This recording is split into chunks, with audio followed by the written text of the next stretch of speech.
In 1963, a lightning bolt struck a passenger jet over Maryland. The aircraft was a Pan American Boeing 707. The strike entered the wing and ignited fuel vapors inside the fuel tank. Moments later, the aircraft exploded and broke apart in the sky. Investigators found that lightning had triggered the explosion. That accident forced aviation engineers to rethink something fundamental. Airplanes fly directly through thunderstorms, clouds, and charged regions of the atmosphere, and lightning does strike them. In fact, a typical commercial aircraft is struck by lightning about once every year during its service life. The lightning strike carries enormous energy, 30,000 to 200,000 amperes of current, hundreds of millions of volts, temperatures near 30,000 degrees Celsius, enough energy to melt the metal. Yet modern aircraft almost never crash because of lightning. The reason lies in a simple principle of physics. Airplanes are designed so electricity never travels through the cabin, it travels around it. The aircraft fuselage acts like a Faraday cage.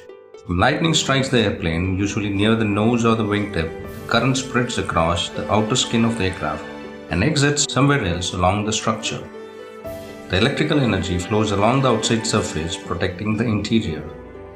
But lightning is not the only electrical problem engineers had to solve.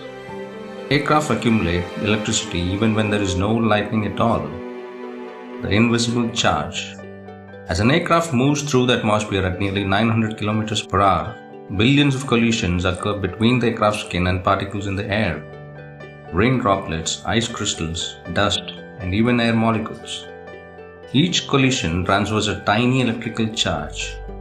Individually, those charges are insignificant, but during flight through clouds or precipitation, they slowly accumulate across the entire aircraft surface.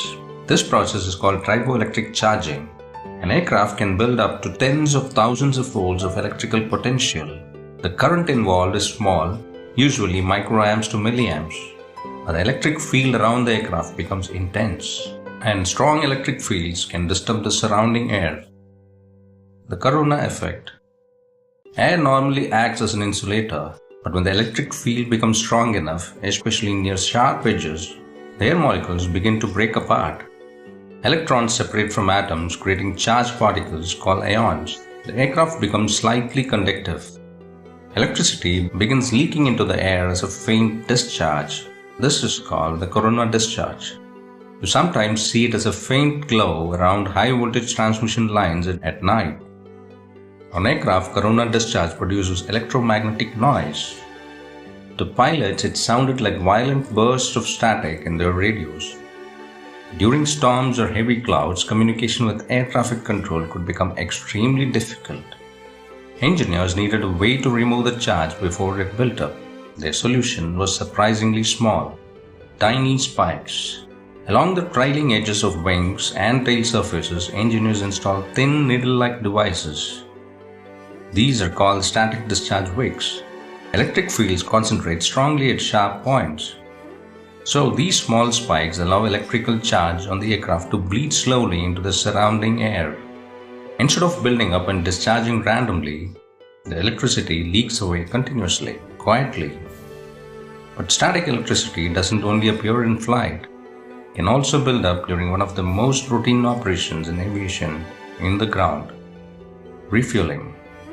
When jet fuel flows rapidly through the hoses and pipes, friction between the fuel and pipe walls generates static electricity.